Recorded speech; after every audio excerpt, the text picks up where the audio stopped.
सर्वेभ्यो नमो नमः। सभी विद्यार्थियों को नमस्कार। आज हम बीए फर्स्ट ईयर में उसी संज्ञा प्रकरण को आगे पढ़ाएंगे जिसका हमने कतिपय अध्ययन पिछले वीडियो में किया था।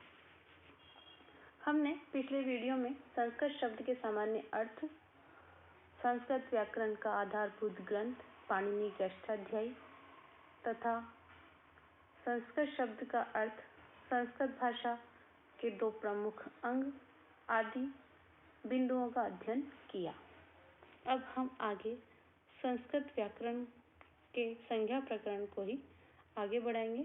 देखिए, हमने ये अध्ययन किया कि पाणिनि की अष्टाध्यायी मात्र सूत्रों का संग्रह है, जिसकी व्याख्या के फलस्वरूप हमने सिद्धांत कौमुदी, मध्य सिद्धांत कौमुदी, लघु सिद्धांत कौमुदी आदि व्याख्याओं को उसके व्याख्या ग्रंथों के रूप में पढ़ा है।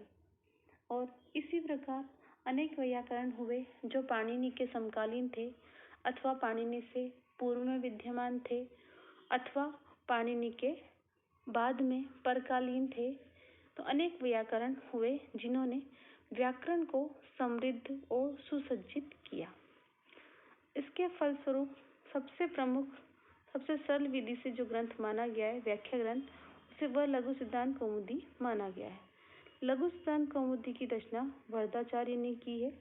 और जैसा कि हमने पिछले वीडियो में पढ़ा था कि वरदाचार्य ने सरस्वती देवी को नमस्कार करके शुद्ध और गुण के रूप में लघु सिद्धांत कौमुदी की रचना की है पाणिनि में प्रवेश के लिए। यथा किसी भी इमारत में प्रवेश करने के लिए हमें उसके प्रवेश द्वार में से प्रवेश करना होता है, उसी प्रकार पाणिनि की अष्टाध्यायी में प्रवेश करने के लिए लघु सिद्धांत कौमुदी को एक प्रवेशिका माना जा सकता है।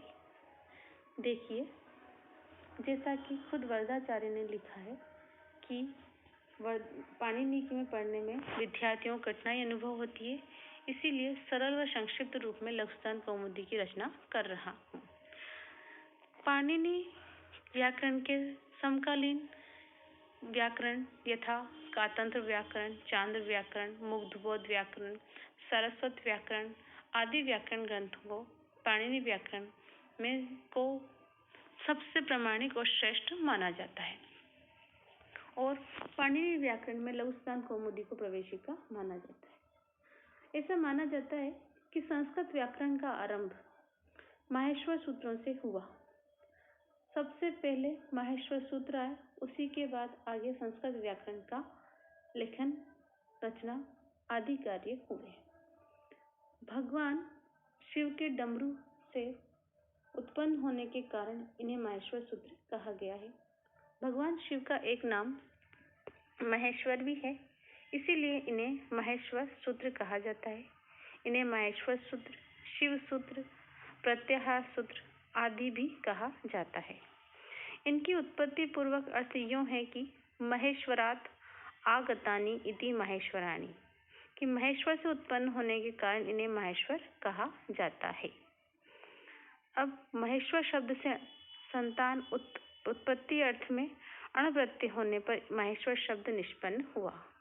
और सूत्राणि शब्द नपुंसकलिंग होने के कारण इनका प्रयुक्त महेश्वराणी इस प्रकार नपुंसकलिंग में किया जाता है। तो इन्हें महेश्वर सूत्र, शिव सूत्र आदि नामों से जाना जा सकता है। वरदाचार्य ने बताया है अष्टाध्यायी में, लघु सिद्धांत कौमुदी में, कि भगवान शिव ने 14 बार डमरू बजाया, 9 पंच वारम ढक ढक निनादेन, अर्थात 9 और 5 बार। इसीलिए माहेश्वर सूत्रों की संख्या 14 मानी गई है। माहेश्वर सूत्रों का बड़ा ही वैज्ञानिक क्रम है। अब हम इसमें आगे देखेंगे कि किस प्रकार लघु सिद्धांत कौमुदी की रचना के समय इनकी रचना की गई, कि कैसे किस प्रकार इनको एक वैज्ञानिक क्रम से जमाया गया या कैसे इनका प्रणयन किया गया, कि एक सटीक रूप से इनका विश्लेषण करते हैं। देखिए, माहेश्वर सूत्र 14 है। यथा अ इ ऊण ऋलिक एओंग अयौच हयवरट लण यमगणनम झभय घड़दश जबगड़दश ख फ छ ठ थ चट तव कपय शशसर ह ल। इस प्रकार माहेश्वर सूत्रों की संख्या 14 है। इन माहेश्वर सूत्रों को बड़ा ही अच्छे ढंग से या वैज्ञानिक क्रम से जमाया गया है। देखिए कैसे। पहले दो सूत्र अ इ उ ण ऋ लि क, इन दोनों ही सूत्रों में ऋस्व स्वर है। कौन से स्वर है? ऋस्व, यथा अ इ उ ऋ ली। उसके पश्चात ए ओंग और ऐ औ च, इन दोनों सूत्रों में दीर्घ स्वरों को रखा गया है, जैसे ए ओ और ऐ और औ। तत्पश्चात ह य व र और ल, 5 और 6 सूत्र में अंतस्थ व्यंजनों को रखा गया है। अंतस्थ व्यंजनों को अर्ध स्वर भी कहते हैं, क्योंकि ये स्वरों में परिवर्तित हो जाते हैं और व्यंजनों में भी, इसीलिए इन्हें अर्ध स्वर कहते हैं। तथा अंतस्थ का शाब्दिक अर्थ है बीच में बैठना। इनको बीच में बिठाया गया है, स्वरों का अंत और व्यंजनों के आरंभ से पहले, इसीलिए इन्हें अंतस्थ व्यंजन कहा गया है। पुनः देखिए, पहले और दूसरे सूत्र में ऋस्व स्वर, तीसरे और चौथे सूत्र में दीर्घ स्वर, पांचवें और छठे सूत्र में अंतस्थ व्यंजन। तत्पश्चात 7वें सूत्र में सभी वर्गों के पंचम वर्ण। देखिए य म ङ ण न। 8वें और 9वें सूत्र में सभी वर्गों के चतुर्थ वर्ण। देखिए झ भ घ ढ ध, ये सभी वर्गों के चतुर्थ वर्ण। तत्पश्चात 10वें सूत्र में सभी वर्गों के तीसरे वर्ण ज ब ग ड़ द। तत्पश्चात 11वें सूत्र में सभी वर्गों के दूसरे वर्ण। देखिए ख फ छ ठ थ, यहाँ तक सभी वर्गों के दूसरे वर्ण हैं। तथा च ट त और 12वें सूत्र में क प, ये वर्गों के पहले वर्ण हैं। च ट त क प। और अंत में 13वें सूत्र में श श स और 14वें सूत्र में ह, ऊष्म व्यंजन। तो इस प्रकार माहेश्वर सूत्रों को एक वैज्ञानिक ढंग से निबद्ध किया गया है। पुनः देखिए, पहले और दूसरे सूत्र में ऋस्व स्वर, तीसरे और चौथे में दीर्घ स्वर, 5वें और छठे में अंतस्थ व्यंजन, 7वें में सभी वर्गों के पंचम वर्ण, 8वें और 9वें में चतुर्थ वर्ण, 10वें में तीसरा वर्ण, 11वें में द्वितीय वर्ण और 11वें और 12वें में प्रथम वर्ण और अंत में 13वें और 14वें में सभी ऊष्म व्यंजन। इस प्रकार बड़े ही वैज्ञानिक ढंग से इनको निबद्ध किया गया है। तो यही हमारी इसकी पहली विशेषता है कि इनको एक वैज्ञानिक ढंग से निबद्ध किया गया है। इन माहेश्वर सूत्रों की दूसरी विशेषता, देखिए जब हम स्वर व्यंजन पढ़ते हैं तो वहाँ पर हम ये पढ़ते हैं कि व्यंजनों का मूल स्वरूप हलंत होता है। व्यंजनों का मूल स्वरूप क्या होता है? हलंत। तो यहाँ पर सभी व्यंजनों में अ क्यों है? ये प्रश्न हमारे सामने उपस्थित होता है कि यहाँ पर सभी व्यंजनों में अ क्यों रखा गया है। तो देखिए, सभी व्यंजनों में अ है, किंतु पीछे के व्यंजनों में अ वर्ण नहीं है, ये सभी वर्ण हलंत है। तो जो आगे के व्यंजन वर्ण हैं उनमें अ उच्चारण की दृष्टि से रखा गया है। किसकी दृष्टि से रखा गया है? उच्चारण की दृष्टि से। तो ये ध्यान रखिएगा, वैसे व्यंजनों का मूल स्वरूप हलंत होता है, किंतु सभी व्यंजनों में उच्चारण की दृष्टि से अ रखा गया है। किंतु जो छठे सूत्र में लण में अ रखा गया है वो अनुनासिक अ र प्रत्याहार की दृष्टि से रखा गया है। यहाँ पर सभी व्यंजनों में तो मात्र अनुनासिक अ का प्रयोग किया गया है, लेकिन लण सूत्र के अंतर्गत अनुनासिक अ का प्रयोग किया गया है। तो यहाँ इसका प्रयोजन यह है कि हमें आगे इन माहेश्वर सूत्रों से प्रत्याहार बनाने हैं, वहाँ पर र प्रत्याहार बनाने के लिए हमें यहाँ पर अनुनासिक अ का प्रयोग किया गया है। तो ये इसकी दूसरी विशेषता है कि सभी व्यंजनों में उच्चारण की दृष्टि से अ रखा गया है, किंतु लण सूत्र के अंतर्गत अनुनासिक अ र प्रत्याहार की दृष्टि से रखा गया है।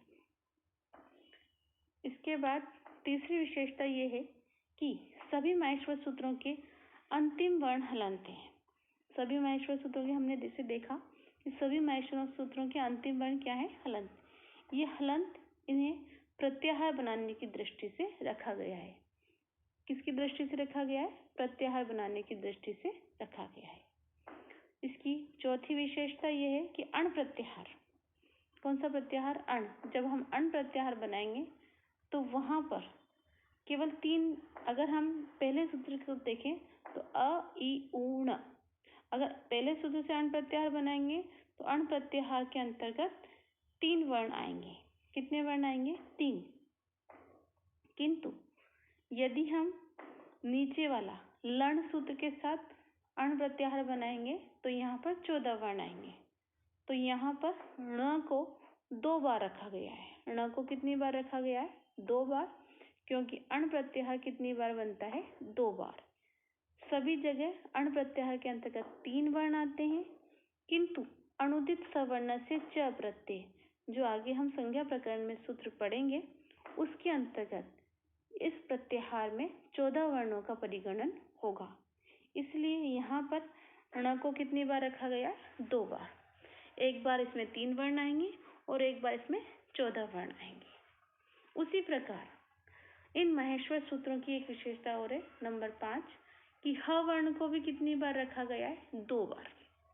एक तो हयवरट का ह और दूसरा अंतिम में हल प्रत्याहार का ह।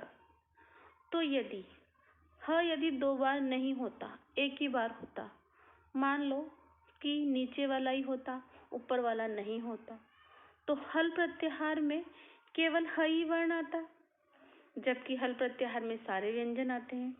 इसीलिए ह को भी कितनी बार रखा गया है? 2 बार रखा गया है। हल प्रत्याहार में ह 2 बार। हल प्रत्याहार जो है वो ऊपर वाले ह से बनता है, हयवरट वाले से, और उसमें सभी व्यंजनों का परिगणन होता है। और दूसरे, मान लो दूसरे वाले को नहीं रखते, ऊपर वाले से ही काम चला लेते। नीचे वाला क्यों रखा? तो नीचे वाला इसलिए रखा है क्योंकि जब हम पढ़ते हैं कि शल उष्माणः, कि शल प्रत्याहार को उष्म व्यंजन कहते हैं, तो यदि नीचे वाला ह नहीं होता तो शल प्रत्याहार वाले वर्ण उष्म वर्ण नहीं कहलाते।